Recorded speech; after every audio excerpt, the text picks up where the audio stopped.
Hello everyone, this is Gayatri Shankar. Welcome back to my YouTube channel. അപ്പോൾ നിങ്ങൾ എൻ്റെ channel follow ചെയ്യുകയാണെങ്കിൽ you would understand നമ്മൾ കേരള സെറ്റിൻ്റെ പേപ്പർ 1-നായിട്ടുള്ള സിലബസ് ബേസ്ഡ് ഡീറ്റെയിൽ വീഡിയോസ് ഇട്ട് വരികയായിരുന്നു. സോ ഇത് സീരീസിന് ശേഷം ഞാൻ PYQ സീരീസ് സ്റ്റാർട്ട് ചെയ്യാമെന്നാണ് വിചാരിച്ചത്. പക്ഷേ recently I got to know LBSന്റെ സൈറ്റിൽ നിന്ന് they have removed all the previous year question papers. സെറ്റിനെ പോലെ ഒരു എക്സാമിനെ സംബന്ധിച്ച് പ്രീവിയസ് ഇയർ ക്വസ്റ്റ്യൻ പേപ്പേഴ്സ് ചെയ്യുക എന്നുള്ളത് വളരെ ഇമ്പോർട്ടൻ്റ് ആണ്. So I thought I should start this series parallelly. So this is the first video. എൻ്റെ കയ്യിൽ ഒരു 6 years ഓഫ് ക്വസ്റ്റ്യൻ പേപ്പർ ഇരിപ്പുണ്ട്. അപ്പോൾ എല്ലാ വർഷവും 2 പ്രാവശ്യമാണ് നമ്മുടെ എക്സാം നടക്കുന്നത്. അങ്ങനെ ടോട്ടൽ 12 ക്വസ്റ്റ്യൻ പേപ്പേഴ്സ് എൻ്റെ കയ്യിലുണ്ട്. അപ്പോൾ അത് മുഴുവൻ നമുക്ക് ഡിസ്കസ് ചെയ്യാം. So without further delay let's start this video.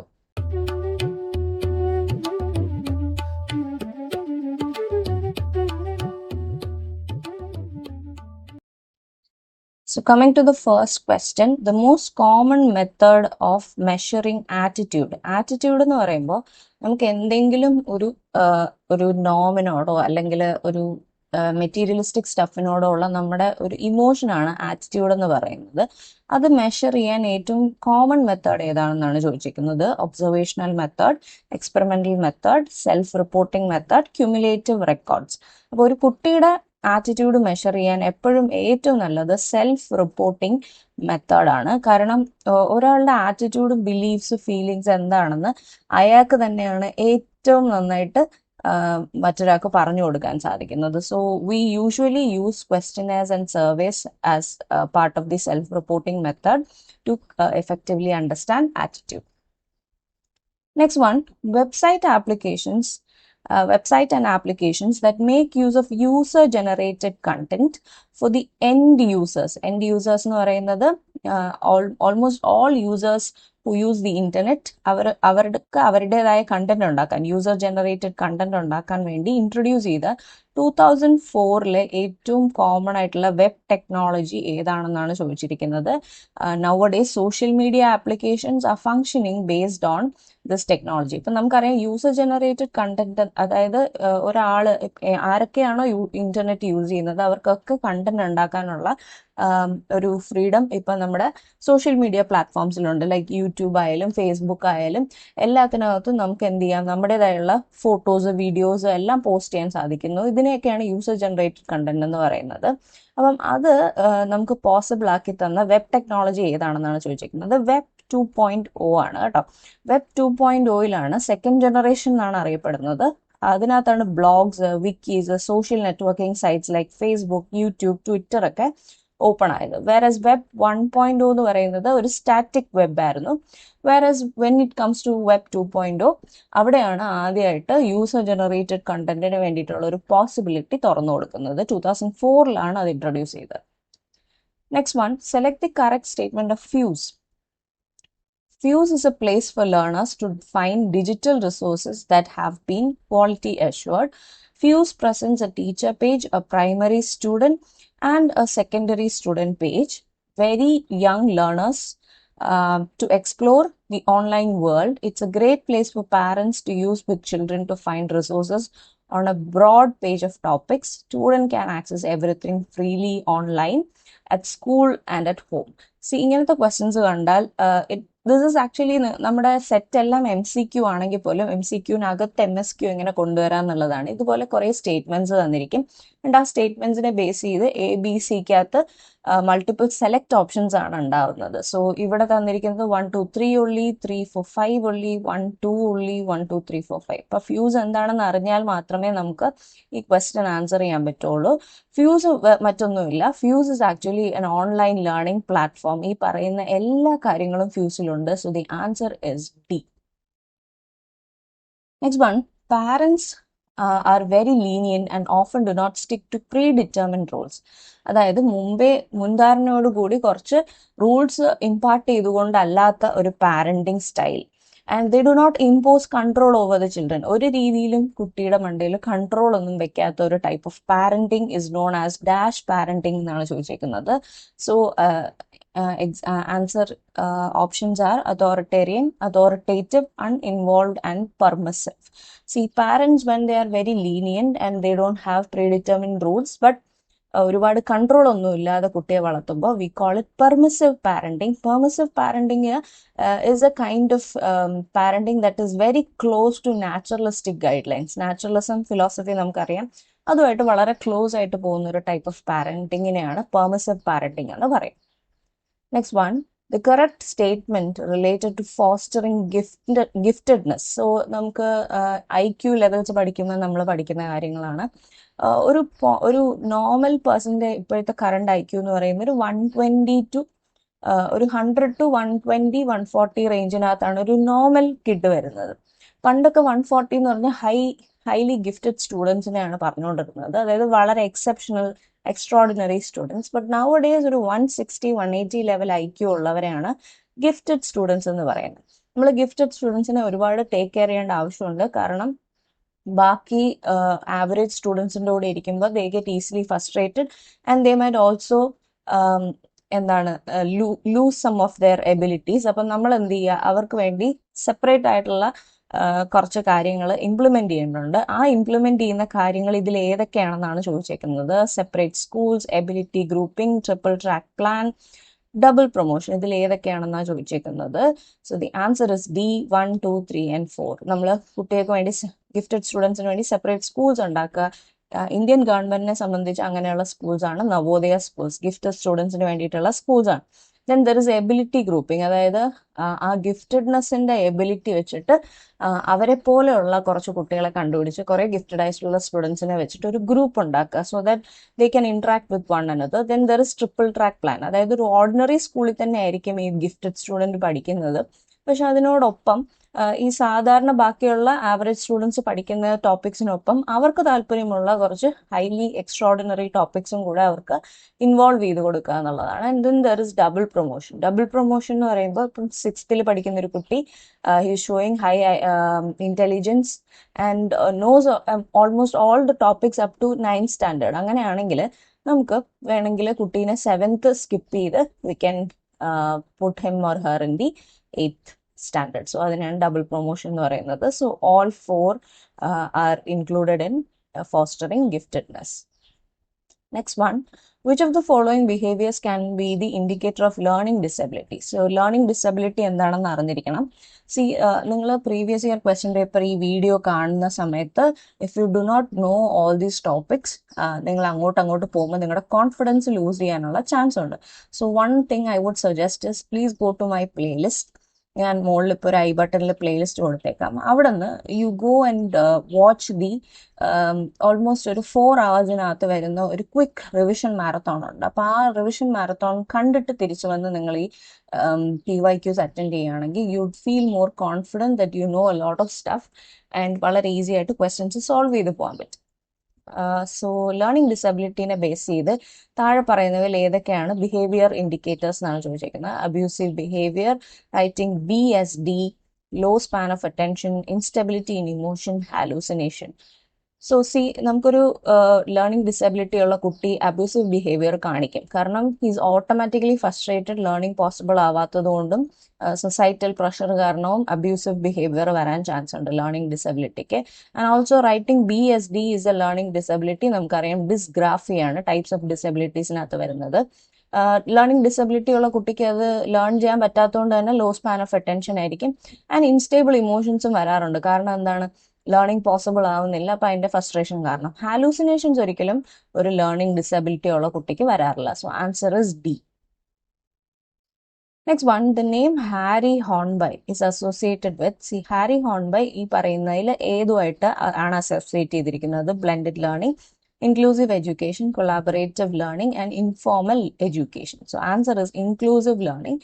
Inclusive ലേണിംഗുമായിട്ട് ബന്ധപ്പെട്ടാണ് ഹാരി ഹോൺബൈ എന്ന് പറയുന്ന പേഴ്സണാലിറ്റി അറിയപ്പെടുന്നത്. Next one, select the correct sequence in the process of conducting an action research. ഒരു ആക്ഷൻ റിസർച്ച് അല്ലെങ്കിൽ ഒരു action research is just research by a practitioner. Research conduct ചെയ്യുമ്പോൾ ഉള്ള സ്റ്റെപ്സ് ഏതൊക്കെയാണ്? ഇതൊക്കെ ഈസി ക്വസ്റ്റ്യൻസ് ആണ്. നമുക്ക് അത് വായിക്കുമ്പോൾ തന്നെ ഏകദേശം ഒരു കോമൺ സെൻസ് വെച്ച് മനസ്സിലാക്കാൻ സാധിക്കുന്നേ ഉള്ളൂ. So selecting, focus, collecting data, identifying research question, analysing data, reporting results, taking action. So നമുക്കൊരിക്കലും ഒരു ഫോക്കസ് ഏരിയ കണ്ടുപിടിച്ച് ഉടനെ ഡേറ്റ കളക്ട് ചെയ്യാൻ പറ്റില്ല അല്ലേ? നമുക്ക് ആദ്യം ആ ഫോക്കസ് ഏരിയയിലെ പ്രോബ്ലം എന്താണെന്ന് ഐഡന്റിഫൈ ചെയ്യണം. അപ്പോൾ definitely not A. Selecting a focus, identifying research question, then collecting data. നമ്മളൊരു റിസർച്ച് ക്വസ്റ്റ്യൻ ഐഡന്റിഫൈ ചെയ്തതിന് ശേഷമാണ് ഡേറ്റ കളക്ട് ചെയ്യുന്നത്. അതിനുശേഷം നമ്മൾ ഡേറ്റ അനലൈസ് ചെയ്യുന്നു. ദെൻ അതിലെ റിപ്പോർട്ട്സ് റിസൾട്ടായിട്ട് പ്രഖ്യാപിച്ചതിന് ശേഷം will take an action. So answer is B. Next one, progressive differentiation and integrative reconciliation are the concepts in teaching learning process. ഇത് ഏത് ആളുമായിട്ടാണ് അസോസിയേറ്റ് ചെയ്തിരിക്കുന്നത്? C, progressive differentiation and integrative reconciliation എന്ന് പറയുന്ന രണ്ട് കോൺസെപ്റ്റ്സ് ടീച്ചിങ് ലേണിംഗ് പ്രോസസ്സിൽ ആരുമായിട്ട് associate ചെയ്തിരിക്കുന്നു? So the answer is Ausubel. Ausubel ആണ് meaning full verbal learning theory propose ചെയ്തത്. ഇതിൽ പ്രോഗ്രസീവ് ഡിഫറൻസിയേഷൻ എന്താണെന്ന് നോക്കാം. അതായത് teaching general concepts first, then gradually including more specific ideas. അതായത് നമ്മൾ ആദ്യം വളരെ ജനറൽ ആയിട്ടായിരിക്കും കോൺസെപ്റ്റ് പഠിപ്പിക്കുന്നത്, പിന്നെയാണ് വളരെ സ്പെഷ്യലൈസ്ഡ് ഏരിയാസും ഐഡിയാസും നമ്മൾ അതിനകത്ത് പഠിപ്പിക്കുന്നതിലോട്ട് ഇൻറ്റഗ്രേറ്റ് ചെയ്യുന്നത്. Next one is integrative reconciliation, where connecting a new knowledge to previously learned ideas to resolve inconsistency. And this approach emphasizes structured, meaningful assimilation of knowledge. See, എന്താണ് integrative reconciliation എന്ന് പറഞ്ഞാൽ? നമ്മൾ ആദ്യം തന്നെ ഒരു ന്യൂ നോളജ് സ്ട്രക്ചർ ചെയ്യുന്നതിന് മുമ്പ് കുട്ടി എന്ത് ചെയ്യുന്നു? പ്രീവിയസ് നോളജുമായിട്ട് ഒന്നുകൂടി നമ്മൾ കുട്ടിയെ അതുമായിട്ട് പ്രീവിയസ് നോളജുമായിട്ട് കണക്ട് ചെയ്യുകയാണ്. സോ ദാറ്റ് ന്യൂ നോളജ് പുതിയതായിട്ട് പഠിക്കുമ്പോഴത്തേക്കും ഒരു മിസ്സിങ് എവിടെയും ഫീഡ് ചെയ്യാത്ത രീതി. സോ അത്രേ ഉള്ളൂ. വളരെ സിമ്പിൾ കോൺസെപ്റ്റ്സ് ആണ്, പക്ഷെ പേര് കേൾക്കുമ്പോൾ നമ്മൾ പെട്ടെന്ന് ഒന്ന് പകച്ചു പോകും. പ്രോഗ്രസീവ് ഡിഫറൻസിയേഷൻ, ഇന്റഗ്രേറ്റീവ് റീകൺസൈലേഷൻ എന്നൊക്കെ പറഞ്ഞു. Progressive differentiation is nothing but നമ്മൾ ആദ്യം ഒരു ജനറൽ ഐഡിയ കൊടുത്തതിന് ശേഷം മാത്രം ഒരു സ്പെസിഫിക് ഐഡിയയിലേക്ക് പോകുന്നു. And integrative reconciliation is nothing but പുതിയ നോളജ് പഠിപ്പിക്കുന്നതിന് മുമ്പ് we brush up the old അല്ലെങ്കിൽ previously learned ideas. Next one, an educational system that facilitates scientific progress. Scientific progress മുമ്പോട്ട് വയ്ക്കുന്ന ഒരു എഡ്യൂക്കേഷണൽ സിസ്റ്റം ഏതാണ്? ബേസിക്കലി ഇത് ഫിലോസഫി എന്നുള്ളൊരു ക്വസ്റ്റ്യൻ ആണ്. ഈ സയന്റിഫിക് പ്രോഗ്രസ് എപ്പോഴും മുമ്പോട്ട് വയ്ക്കുന്നത് റിയലിസ്റ്റിക് എഡ്യൂക്കേഷൻ ആണ് കേട്ടോ. റിയലിസം എന്നുള്ള സ്കൂൾ ഓഫ് ഫിലോസഫിയാണ് സയന്റിഫിക് എൻക്വയറിയെ മുൻനിർത്തി ഉള്ള ആശയങ്ങൾ മുമ്പോട്ട് വയ്ക്കുന്നത്. Next one, an education and pedagogical environment that provides the opportunity to question the relationship between theory and practice. See, എവിടെ നിങ്ങൾ ഈ ക്വസ്റ്റ്യൻ എന്നൊരു ക്വസ്റ്റ്യൻ കണ്ടാലും മീൻസ് ഒരു സ്റ്റേറ്റ്മെന്റ് കണ്ടാലും please immediately connected to critical pedagogy. Critical pedagogy is where students question everything. അവർ കാണുന്ന എല്ലാത്തിനെയും ക്വസ്റ്റ്യൻ ചെയ്യാനുള്ള ഒരു എബിലിറ്റി കുട്ടികളിൽ ഉണ്ടാക്കുന്ന ടൈപ്പ് ഓഫ് പെഡഗോഗിയാണ് ക്രിട്ടിക്കൽ പെഡഗോഗി. ക്രിട്ടിക്കൽ പെഡഗോഗിന്ന് ക്വസ്റ്റ്യൻ ഇല്ലാത്ത ഒരു സെറ്റ് പേപ്പർ നിങ്ങൾക്ക് കാണാൻ സാധിക്കില്ല. കാരണം നമ്മളെ സംബന്ധിച്ച് നമ്മുടെ KCF കേരള കരിക്കുലർ ഫ്രെയിംവർക്ക് 2027 ആയാലും അത് 2027 അത് ഇറങ്ങുന്നത്. 2007 KCF ആദ്യമായിട്ട് മുമ്പോട്ട് വെക്കുന്നത്. ബട്ട് ആഫ്റ്റർ ദാറ്റ് നമ്മളിപ്പം അതിനെ റിന്യൂ ചെയ്തിട്ടുണ്ട്. 2022 റിന്യൂ ചെയ്തായിരുന്നു KCF. ഈ രണ്ട് KCFും is based on critical pedagogy. അതുകൊണ്ട് നിങ്ങൾക്ക് ഇതിൽ നിന്നൊരു ക്വസ്റ്റ്യൻ വരാതെ ഇരിക്കില്ല. So an educational and pedagogical environment where there is opportunity provided to question relationship between theory and practice എന്ന് പറയുന്നത് ക്രിട്ടിക്കൽ പെഡഗോഗി ആണ്. ക്രിട്ടിക്കൽ പെഡഗോഗി മുമ്പോട്ട് വെച്ച ആളുടെ പേര് ഓർത്തിരിക്കാം, Paul fryer.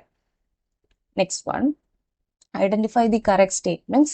Montessori method suggests that children learn best in an environment that has been prepared to enable them to do things for themselves. അവർക്ക് കുട്ടികൾക്ക് സ്വന്തം കാര്യം ചെയ്യാനുള്ള ഒരു എൻവയോൺമെന്റ് പ്രൊവൈഡ് ചെയ്ത് കൊടുക്കുന്ന ഒരു ഇടത്താണ് കുട്ടികൾ ഏറ്റവും ബെസ്റ്റ് ആയിട്ട് പഠിക്കുന്നതെന്നാണ് ആദ്യത്തെ സ്റ്റേറ്റ്മെന്റ് പറഞ്ഞേക്കുന്നത്. Then Montessori was the founder of Kinder garden method. So ഇതിൽ ഏതാണ് കറക്റ്റ് സ്റ്റേറ്റ്മെന്റ് എന്നാണ് ചോദിച്ചേക്കുന്നത്. വളരെ സിമ്പിൾ ആയിട്ട് ഉത്തരം പറയാവുന്നതേ ഉള്ളൂ. കാരണം നമ്മുടെ മോണ്ടിസോറി തന്നെയാണ് സജസ്റ്റ് ചെയ്തത് that children learn best when there is a good environment provided. But kindergarten എന്നുള്ള കോൺസെപ്റ്റ് ആരാണ് മുമ്പോട്ട് വെച്ചത്?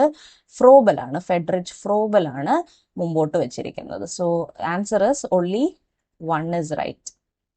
Next one, the erosion of traditional values of society or situation when there is little balance between traditional values and modern values is known as, അതായത് നമ്മുടെ പുതിയ modern values വരുന്നത് വഴി നമ്മുടെ ട്രഡീഷണൽ വാല്യൂസ് ഒലിച്ചു പോവുകയാണെങ്കിൽ then what do you call that? Erosion of traditional values എന്ന് തന്നിട്ടുണ്ട്, ബട്ട് അത് നിങ്ങളെ ഒന്ന് കൺഫ്യൂസ് ചെയ്യിക്കാൻ വേണ്ടിയിട്ടാണ്, കാരണം നിങ്ങൾക്ക് ആൻസറിനകത്ത് ഇറോഷൻ തന്നിട്ടുണ്ട്. സോ ഞാൻ സോഷ്യോളജിയുടെ ഒരു ക്ലാസ് എടുത്തിരുന്നു, you can just go and see that video. നമ്മുടെ പുതിയ മോഡേൺ വാല്യൂസ് വരുന്നതിൻ്റെ കൂടെ നമ്മുടെ പഴയ വാല്യൂസ് നഷ്ടപ്പെട്ടു പോവുകയാണെങ്കിൽ we call it as crisis. Okay, നമ്മൾ വാല്യൂ ക്രൈസിസ് എന്നാണ് അതിനെ വിളിക്കുന്നത്. Next one, the act to protect children from offense of sexual assault. Sexual assault ന്ന് കുട്ടികളെ രക്ഷപ്പെടുത്താൻ വേണ്ടി, which means sexual harassment, pornography, ഇതിൽ നിന്നെല്ലാം കുട്ടികളെ രക്ഷപ്പെടുത്താൻ വേണ്ടി സ്പെഷ്യൽ കോർട്ട് ട്രയൽസ് വഴി നമുക്ക് ഒഫൻസ് ക്ലെയിം ചെയ്യാൻ പറ്റുന്ന ഒരു ആക്ട് ഉണ്ട്. ആ ആക്ട് ഏത് വർഷമാണ് മുമ്പോട്ട് വന്നത് എന്നാണ് ക്വസ്റ്റ്യൻ ചോദിച്ചിരിക്കുന്നത്. So an act to protect children from offense of sexual assault, sexual harassment and pornography, and provide for establishment of special court for trial of such offense and for the matter connected with therewith came in the year. ശരി, ഈ പറയുന്ന act POCSO ആക്ടിനെ പറ്റിയിട്ടാണ്. Protection of child from sexual offences, POCSO act മുമ്പോട്ട് വന്നത് 2012 next one ഒരു match the following ആണ്. ഇത് വളരെ സിമ്പിൾ ആണ് അല്ലെ. മഹാത്മാഗാന്ധി ആരുമായിട്ടാണ് റിലേറ്റ് ചെയ്തിരിക്കുന്നത്? നെയ്ത്തലും, which is new education policy. Ravindranath Tagore നമുക്ക് എല്ലാവർക്കും അറിയാം, ഗീതാഞ്ജലിയുടെ ഓതർ ആണ്. And Paul Freire is related with critical pedagogy or pedagogy of the oppressed, and John Dewey is a pragmatist. So, അപ്പം A3 ആണ്. അപ്പം A3 ഉള്ളത് രണ്ടെണ്ണം ടിക്ക് ചെയ്യുക. നിങ്ങളിങ്ങനെ വേണം അപ്പം നമ്മുടെ പേപ്പർ അറ്റൻഡ് ചെയ്യുമ്പോൾ ചെയ്യാൻ. സോ ദാറ്റ് അപ്പം തന്നെ നമുക്ക് 2 ഓപ്ഷൻസ് എലിമിനേറ്റ് ആയി കഴിഞ്ഞു. നെക്സ്റ്റ് നമുക്ക് അറിയാവുന്ന കാര്യമാണ്, രവീന്ദ്രനാഥ് ടാഗോർ B4 ആണ്. B4 രണ്ടിലും ഉണ്ട്. Next one, Paul Freire, pedagogy of the oppressed ആണ്, pragma. So answer is D. Next one, the term that has been used to express the idea that people throughout the world are interconnected through use of new media. New media എന്ന് പറഞ്ഞാൽ മറ്റൊന്നുമില്ല, നമ്മുടെ internet, അതുപോലെ mobile phone technology, ഇതിനെയൊക്കെയാണ് new media എന്ന് വിളിക്കുന്നത്. Also social media is also involve in new media. അപ്പം media വഴി നമ്മുടെ ഹോൾ വേൾഡ് ഇസ് ഇന്റർകണക്റ്റഡ് എന്നുള്ളൊരു കോൺസെപ്റ്റ് മുമ്പോട്ട് വെച്ചത് മാർഷൽ മക്ലൂഹൻ എന്ന് പറയുന്ന ഒരു വ്യക്തിയാണ്. അദ്ദേഹം കോയിൻ ചെയ്ത ടേമാണ് ഗ്ലോബൽ വില്ലേജ്. അതായത് കമ്മ്യൂണിക്കേഷൻ കാരണം the whole entire world has become one single village എന്നുള്ള കോൺസെപ്റ്റ് ആണ്. സോ ഇതിന്റെ ആൻസർ സി ആണ്. Next one, which of the following principles are the basis of democratic values? Democratic valuesന് ഈ പറയുന്നതിൽ ഏതൊക്കെ പ്രിൻസിപ്പിൾസ് അപ്ലൈ ചെയ്യും? Citizen participation. ഒരു democratic country like ഇന്ത്യയിൽ സിറ്റിസൺ പാർട്ടിസിപ്പേഷൻ ഇല്ലേ? ഉണ്ട്. ഇക്വാളിറ്റി വേണ്ടേ? വേണം. ഫ്രീക്വന്റ് എലക്ഷൻസ് ഉണ്ടോ? ഉണ്ട്. എല്ലാ 5 ഇയേഴ്സും നമുക്ക് എലക്ഷൻ ഉണ്ട്. ആൻഡ് ട്രാൻസ്പാരൻസി, നമ്മുടെ ഗവൺമെന്റിന് ട്രാൻസ്പാരൻസിയും വേണം. So the answer is 1, 2, 3 and 4. Next one, Rahim is a creative student and give different type of solution to a single problem. Then this thinking is known as, ഒരൊറ്റ പ്രോബ്ലത്തിന് ഒരുപാട് type of solution കൊടുക്കുന്ന ഒരാളെ നമ്മൾ creative student എന്നാണ് വിളിക്കുന്നത്. It is also given here അല്ലെ, creative student. Creative thinking എന്ന് പറയുന്നത് ഒരു ഡൈവേർജന്റ് തിങ്കിങ് ആണ്. ഇപ്പൊ നമ്മൾ ഒരു പോയിന്റിൽ നമുക്ക് ഒരു പ്രോബ്ലം തന്നാൽ നമ്മൾ മൾട്ടിപ്പിൾ സൊല്യൂഷൻസ് ഉണ്ടാക്കുകയാണ്. പല രീതിയിൽ പല ദിശകളിൽ ചിന്തിക്കുന്നതിനെയാണ് നമ്മൾ ഡൈവേർജന്റ് തിങ്കിങ് എന്ന് പറയുന്നത്. So creative thinking is A type of divergent thinking. So here answer is B. Okay. Next one, immediate feedback should be given as a part of the assessment of student performance. This substantiate the role of law of, ഇത് ഏത് ലോയിനെ base ചെയ്തിട്ടാണെന്നുള്ളതാണ്. So this is actually from തോണ്ടേക്കിന്റെ തിയറിയിൽ നിന്നാണ് തോണ്ടയ്ക്കിന്റെ അസോസിയേഷനിസം അല്ലെങ്കിൽ trial and error theory എന്നാണ്. അതിനകത്ത് 3 ലോസ് ഉണ്ട് അല്ലേ, law of effect, law of exercise and law of readiness.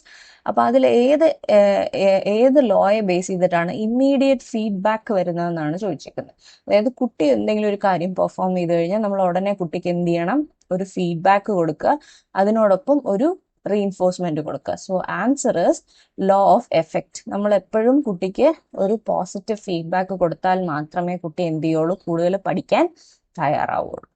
Next one, a child has been admitted to your school who belongs to a backward family.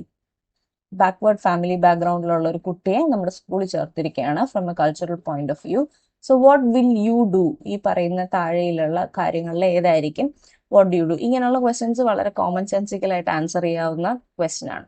Provide vocational training only which is appropriate to the student's cultural point of view. Keep him or her in a class in which there are many more students of backward background from cultural point of view. Implement special and separate teaching methods based on his or her cultural point of view. Keep him or her in a normal class but will make special arrangements for teaching him or her, keeping his special needs in view. C, ഒരു backward ക്ലാസ്സിലുള്ള ഒരു കുട്ടി നമ്മുടെ സ്കൂളിൽ വന്ന് ചേർന്ന് കഴിഞ്ഞാൽ നമ്മൾ എന്ത് ചെയ്യുന്നതാണ് ചോദിച്ചേക്കുന്നത്. ആദ്യത്തെ ഓപ്ഷൻ നമ്മൾ വൊക്കേഷണൽ ട്രെയിനിങ് മാത്രമേ കൊടുക്കുള്ളൂ. രണ്ടാമത്തത് നമ്മൾ എന്ത് ചെയ്യും, കുട്ടി ഒരുപാട് ബാക്ക്വേർഡ് ക്ലാസ്സിൽ നിന്ന് വന്ന കുട്ടികളുള്ള ഒരു ക്ലാസ്സിൽ ആ കുട്ടിയാക്കും. ദെൻ നമ്മൾ ആ കുട്ടീനെ കംപ്ലീറ്റ്ലി സെപ്പറേറ്റ് ആയിട്ടുള്ള ഒരു ടീച്ചിങ് മെത്തേഡും ഒക്കെ ഉപയോഗിച്ച് പഠിപ്പിക്കുന്നു. അതല്ല, ഒരു നോർമൽ ക്ലാസ്സിൽ ഇരുത്തും, പക്ഷെ ആ കുട്ടിക്ക് വേണ്ട സ്പെഷ്യൽ അറേഞ്ച്മെന്റ്സ് ഒക്കെ ചെയ്തു കൊടുക്കും. ഇതൊക്കെ വായിക്കുമ്പോൾ തന്നെ അറിയാം നമ്മുടെ ആൻസർ എന്താണ്, ഡി ആണ്. നമ്മളെപ്പോഴും കുട്ടിയെ ഒരു ഇൻക്ലൂസീവ് എഡ്യൂക്കേഷൻ പ്രിൻസിപ്പൾ, അതായത് എല്ലാവരെയും എല്ലാ കാര്യത്തിനും നമ്മൾ എന്ത് ചെയ്യണം, മെയിൻ സ്ട്രീം ചെയ്യണം. മെയിൻ സ്ട്രീമിംഗ് എന്ന് വെച്ചാൽ ബാക്ക്വേർഡ് ആയിട്ട് നിൽക്കുന്ന ആളെ എല്ലാവരുടെയും കൂടി കൊളാബറേറ്റ് ചെയ്യുന്നതിനാണ് മെയിൻ സ്ട്രീമിംഗ് എന്ന് പറയുന്നത്. So main streaming should be done in all sex of education എന്നാണ് ഇൻക്ലൂസീവ് എഡ്യൂക്കേഷൻ പറയുന്നത്. So this here what you will be doing is you will keep her or him in a normal class. So NUEPA is associated with, NEPA is associated with എന്നാണ് ചോദിച്ചേക്കുന്നത്. ഇത് national university for education planning and administration ആണ്. ഇത് പഴയ ഒരു question paper ആണ്, അതുകൊണ്ടാണ് NUEPA ചോദിച്ചേക്കുന്നത്. Currently ഇത് മാറിയിട്ട് NIEPA ആയിട്ടുണ്ട്. NIEPA നീപ്പ എന്നാണ് ഇപ്പൊ അറിയപ്പെടുന്നത്. നേരത്തെ യൂണിവേഴ്സിറ്റി ആയിരുന്നു, ഇപ്പൊ അതിനെ ഇൻസ്റ്റിറ്റ്യൂട്ട് ആക്കി മാറ്റിയിട്ടുണ്ട്. NIEPA രണ്ട് സെയിം തന്നെയാണ് കേട്ടോ. So here answer is educational പ്ലാനിങ്ങുമായിട്ട് ബേസ് ചെയ്തിട്ടാണ് നീപ്പ ഉള്ളത്. Next one, the process of moulding and shaping personality of human. ഒരു ഹ്യൂമനെ സംബന്ധിച്ച്, human is a social, man is a social animal and the personality is always revolving around the society. So socialization is the process of molding and shaping human personality. Next one, the changes in family, social, economic, political and other situations that occur between two generations. രണ്ട് ജനറേഷൻ്റെ ഇടയിൽ ഒരു ഫാമിലിയിൽ സംഭവിക്കുന്ന social, economical, political and other സിറ്റുവേഷൻസിലുള്ള ചേഞ്ചസിനെ എന്തായിട്ട് അറിയപ്പെടും? Dash mobility എന്നാണ് അറിയപ്പെടുന്നത്. ഈ രണ്ട് ഡിഫറെന്റ് ജനറേഷൻസ് ആകുമ്പോൾ അത് ജനറേഷണൽ മൊബിലിറ്റി ആണ്. ഇനിയിപ്പോൾ സെയിം ഫാമിലി തന്നെയാണ് ഈ ചേഞ്ചസ് വരുന്നതെങ്കിൽ then it becomes intra generational mobility. Next one, okay, so next question, which is the 4 pillars of a flipped classroom? So flipped classroom എന്ന് പറയുന്നത് തന്നെയാണ് flipped classroom. flipped classroomൽ എന്താ സംഭവിക്കുന്നതെന്ന് വെച്ചാൽ, ഇപ്പം നമ്മൾ സാധാരണ ക്ലാസ്സിൽ എങ്ങനെയാണ് പഠിപ്പിക്കുന്നത്, ഇന്ന് നമ്മൾ ഒരു പെർട്ടിക്കുലർ ടോപ്പിക് പഠിപ്പിക്കുകയാണ്. ഫോർ എക്സാമ്പിൾ ഫിസിക്സിൽ നമ്മൾ ഓംസ് ലോ പഠിപ്പിക്കുകയാണെങ്കിൽ ആദ്യത്തെ ദിവസം നമ്മൾ എന്ത് ചെയ്യും, തിയറി പഠിപ്പിക്കും. ദെൻ രണ്ടാമത്തെ ദിവസം നമ്മൾ എന്ത് ചെയ്യും, പ്രോബ്ലം ചെയ്യിക്കും. പക്ഷെ in A flipped class room നമ്മളിങ്ങനെ സമയം കളയില്ല തിയറി പഠിക്കാൻ. തിയറി നമ്മളൊരു നോട്ട് കൊടുക്കും, കുട്ടി വീട്ടിൽ പോയിട്ട് വായിച്ചിട്ട് വരും. എന്നിട്ട് ആ മീൻസ് ഒരു തിയറട്ടിക്കൽ ബേസിസ് കുട്ടി വീട്ടിൽ നിന്ന് ഉണ്ടാക്കിയിട്ട് വന്ന തിയറട്ടിക്കൽ ബേസിസിനെ അനുസരിച്ച് നെക്സ്റ്റ് ഡേ നമ്മൾ ക്ലാസ്സിൽ പ്രോബ്ലം സോൾവ് ചെയ്യുകയാണ് ചെയ്യുന്നത്. So that you have more time to do problems. അതാണ് ഫ്ലിപ്ഡ് ക്ലാസ് റൂം. അപ്പോൾ ഫ്ലിപ്ഡ് ക്ലാസ് റൂമിന്റെ 4 പില്ലേഴ്സ് ഏതൊക്കെയാണെന്ന് ചോദിച്ചേക്കുന്നത്: flexible environment, learning culture, intentional content and professional educator. So answer is A, flexible environment, learning cultural shift, intentional content and professional educator. നമുക്കൊരു വളരെ flexible ആയിട്ടുള്ള environment ആണ്. കാരണം കുട്ടി വീട്ടിൽ കൊണ്ടുപോയിട്ടാണ് എന്ത് ചെയ്യുന്നത്, ഈ ഹോൾ കണ്ടന്റ് പഠിക്കുന്നത്. ഈ കണ്ടന്റ് പഠിക്കാനുള്ള എല്ലാ രീതിയിലുള്ള ICT ടൂൾസും ടീച്ചർ പ്രൊവൈഡ് ചെയ്യും. അതിനോടൊപ്പം ലേണിംഗ് കൾച്ചറൽ ഷിഫ്റ്റ് ഉണ്ട്. നമ്മൾ സാധാരണ ക്ലാസ്സിൽ ലേൺ ചെയ്യുന്നതിനും ഒരു ഡിഫറൻസ് ഉണ്ട്. കാരണം കുട്ടി വീട്ടിൽ പോയി തനിയെയാണ് തിയറി പഠിച്ചിട്ട് വരുന്നത്. You are only doing problems in the class. Then there is intentional content. നമ്മൾ കൊടുക്കുന്ന കണ്ടന്റ് നെക്സ്റ്റ് ഡേയിലെ പ്രോബ്ലംസ് സോൾവ് ചെയ്യാൻ പറ്റുന്ന രീതിയിലുള്ള ഇന്റൻഷനുള്ള കണ്ടന്റ് ആയിരിക്കണം. So that can only be provided by a professional educator. വളരെ പ്രൊഫഷൻഡ് ആയിട്ടുള്ള ഒരു എഡ്യൂക്കേറ്ററിന് മാത്രമേ നന്നായിട്ട് ഫ്ലിപ്ഡ് ക്ലാസ് റൂം കൈകാര്യം ചെയ്യാൻ സാധിക്കൂ. Next one, the desire to avoid cultural change. ഒരു കൾച്ചറൽ ചേഞ്ചിനെ അവോയ്ഡ് ചെയ്യാനുള്ള ഡിസയറിനെ എന്താ പറയുന്നത്? ഞാൻ സോഷ്യോളജി ക്ലാസ്സിൽ ചെയ്തതാണ്. It's called cultural inertia. Next one, identify the correct statements related to dyspraxia. Dyspraxia ഒരു ലേണിംഗ് ഡിസബിലിറ്റി ആണ്. ഞാൻ ഓൾറെഡി ലേണിംഗ് ഡിസബിലിറ്റിയെ പറ്റിയിട്ട് ക്ലാസ് എനിക്ക് തോന്നുന്നു ഡീറ്റെയിൽഡ് വീഡിയോയിലോ അല്ലെങ്കിൽ റിവിഷൻ മാരത്തോണിലോ ചെയ്തിട്ടുണ്ട്. നമ്മുടെ ഡീറ്റെയിൽഡ് വീഡിയോ സീരീസിൽ ഇനി 7th വീഡിയോ വരാനിരിക്കുന്നതേ ഉള്ളൂ. That video is very very very important. Learning എന്നാണ് മോഡ്യൂളിന്റെ പേര്. യൂണിറ്റ് 5ന്റെ അടിയിൽ മോഡ്യൂൾ 3 ലേണിംഗ്. അതിനകത്താണ് ലേണിംഗ് തിയറീസ്, ഈ learning disabilities, types of learners which is നമ്മൾ നേരത്തെ ഡിസ്കസ് ചെയ്ത ഗിഫ്റ്റഡ് ലേണേഴ്സ് ആയാലും മെന്റലി റിട്ടാർഡഡ് ലേണേഴ്സ് ആയാലും. നിങ്ങൾക്ക് ഈ 7th വീഡിയോ കാണുകയാണെങ്കിൽ വിത്തൗട്ട് ഡൗട്ട് ഒരു 10 to 15 മാർക്സ് ചുമ്മാ കണ്ണുടച്ച് സ്കോർ ചെയ്യാൻ പറ്റും. കാരണം അതിൽ നിന്നാണ് ഏറ്റവും കൂടുതൽ ക്വസ്റ്റ്യൻസ് വരുന്നത്. ഇപ്പം നിങ്ങൾ സെറ്റിന്റെ question paper as we go through you can see ഒരുപാട് കൂടുതൽ ക്വസ്റ്റ്യൻസ് വന്നിരിക്കുന്നത് സൈക്കോളജി പാർട്ടിൽ നിന്നാണ്. അപ്പം 10 to 15 ക്വസ്റ്റ്യൻസ് എന്തായാലും നിങ്ങൾക്ക് കണ്ണുടച്ച് കിട്ടുന്ന ഒരു ഏരിയ ആണ് ഇനി വരാൻ പോകുന്ന വീഡിയോ. So stay tuned. ആ വീഡിയോ എന്തായാലും മിസ് ചെയ്യാതെ കാണാം. സോ ഡിസ്പ്രാക്സിയെ പറ്റി പറയുകയാണെങ്കിൽ അതൊരു മോട്ടോർ റിലേറ്റഡ് ലേണിംഗ് ഡിസബിലിറ്റി ആണ്. നമ്മൾ ഉദ്ദേശിക്കുന്ന രീതിയിൽ മോട്ടോർ മൂവ്മെന്റ്സ് ഉണ്ടാവില്ല. വളരെ വോളണ്ടറി ആയിട്ട് നമ്മൾ ഉദ്ദേശിക്കുന്ന രീതിയിൽ നമ്മുടെ മസിൽസ് മൂവ് ചെയ്യണമെന്ന് യാതൊരു നിർബന്ധവും. സോ അങ്ങനെയുള്ള ഒരു മോട്ടോർ ഡിസബിലിറ്റിക്ക് there will be problems with movements. ഇങ്ങനെ ഒരു ക്വസ്റ്റിനകത്ത് അവർ ചോദിച്ചേക്കുന്ന ഐഡന്റിഫൈ കറക്റ്റ് സ്റ്റേറ്റ്മെന്റ്സ് എന്നാണ്. ഈ ക്വസ്റ്റ്യൻ വായിക്കുമ്പോൾ വളരെ കൃത്യമായിട്ട് വായിക്കുക. ചിലപ്പോൾ ഇവിടെ ഇൻകറക്റ്റ് സ്റ്റേറ്റ്മെന്റ് എന്നായിരിക്കും കൊടുത്തേക്കുന്നത്. നമ്മൾ ചിലപ്പോൾ കറക്റ്റ് എന്ന് വായിച്ചിട്ടായിരിക്കും ക്വസ്റ്റ്യൻ ചെയ്യുന്നത്. So be very careful. So problem with movements ഉണ്ടാവും, കാരണം മോട്ടോർ ഡിഫിക്കൽട്ടിയാണ്. അതുപോലെ ഡിഫിക്കൽട്ടി ഇൻ റണ്ണിങ് കുട്ടിക്ക് ഉണ്ടാവും. Seems to be awkward or clumsy, അതും ഡിസ്പ്രാക്സിയയിൽ ഉണ്ടാവും. commonly caused by brain injuries. Dyspraxia or learning disability ആണ്. Learning disabilities are not caused by any physical damage. അതുകൊണ്ട് ബ്രെയിൻ ഇഞ്ചുറി കാരണം അല്ല ഡിസ്പ്രാക്സിയ ഉണ്ടാവുന്നത്. So answer is 1, 2 and 3 only. Next one, PWD Act. Section 20 PWD Act indicates ഈ പറയുന്നവയിൽ ഏത്? Non discrimination in employment, reservation of not less than 3% for person with disability in every establishment, all educational institutions to serve seats for person with disability, discuss the punishments for atrocities against person with disability. So PWD Act 1995 act ആണ്. 1995 person with disability ആക്ടിനകത്ത് നമുക്ക് 7 disabilities ആണ് നമ്മുടെ state, നമ്മുടെ government identify ചെയ്തത്. So section 20 is related with non-discrimination in employment. നമുക്കൊരു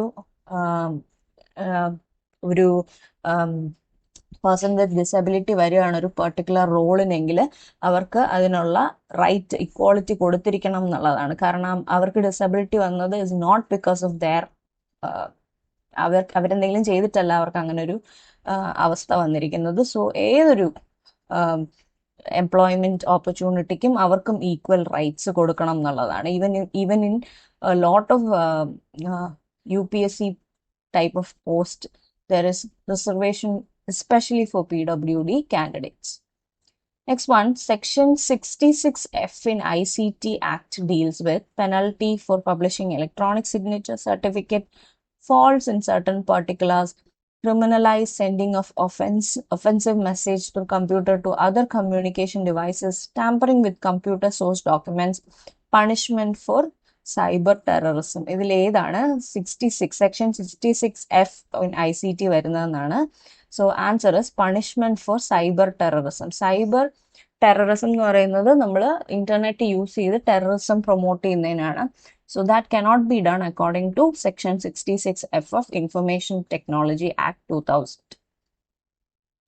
So select the correct 3 cardinal principles of NMEICT. NMEICTയുടെ 3 cardinal rules ഏതൊക്കെയാണെന്ന് select ചെയ്യാനാണ് പറഞ്ഞിരിക്കുന്നത്. Learn fast through ICT, global knowledge, broadband connectivity to all colleges and universities, low cost access and computing device for students and teachers, high quality e-content generation, ICT for better education. Answer 3, 4 and 5 ആണ്. See, NMEICTയുടെ major ആയിട്ടുള്ള 3 rules എന്ന് പറയുന്നത് broadband connectivity കൊടുക്കുക എല്ലാ കോളേജസിനും യൂണിവേഴ്സിറ്റിക്കും. Then low cost access of computing devices for students and teachers, അതായത് laptops അങ്ങനെയുള്ള ഡിവൈസസ് ടീച്ചേഴ്സിനും സ്റ്റുഡൻസിനും ലോ കോസ്റ്റ് ആയിട്ട് പ്രൊവൈഡ് ചെയ്യുക. അതുപോലെ ഹൈ ക്വാളിറ്റി കണ്ടന്റ് ജനറേറ്റ് ചെയ്യുക. ടീച്ചേഴ്സിന് എന്ത് ചെയ്യാം, NMEICTയുടെ സൈറ്റിൽ പോയിട്ട് അവരുടെ നല്ല കണ്ടന്റ്സ് ജനറേറ്റ് ചെയ്ത് അപ്ലോഡ് ചെയ്യാൻ സാധിക്കും. അപ്പോൾ അവരതിനൊരു സ്ക്രൂട്ടണി നടത്തിയിട്ട് they will put it in their site. Now, which of the following results in a plateau in learning? See, plateau in learning എന്ന് പറഞ്ഞാൽ നമ്മൾ ലേണിംഗ് കർവ്സ് പഠിക്കുമ്പോൾ മനസ്സിലാവും, നമ്മൾ പഠിച്ചു വരുമ്പോഴത്തേക്കും നമുക്ക് ചിലപ്പോൾ ഇത്തിരി മടിയോ അല്ലെങ്കിൽ എന്തെങ്കിലും ലാക്ക് ഓഫ് മോട്ടിവേഷനോ ഒക്കെ വരികയാണെങ്കിൽ വാട്ട് ഹാപ്പൻസ്, നമ്മുടെ ലേണിംഗ് അവിടെ സ്റ്റോപ്പ് ചെയ്തു പോകും. ഇങ്ങനെ ഒരു പ്ലെയിൻ സർഫസ് ഉണ്ടാവും which is called as plateau of learning.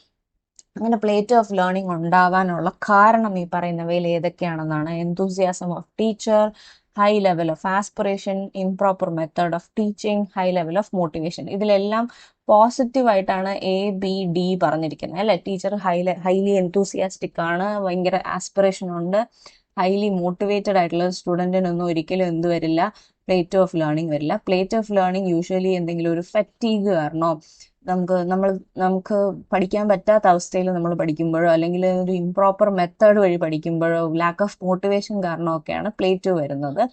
So answer is improper method of teaching. Next one, OER in education refers to. ഒരുപാട് ക്വസ്റ്റ്യൻ പേപ്പറിൽ നമുക്ക് ഈ സെയിം ക്വസ്റ്റ്യൻ കാണാൻ സാധിക്കും.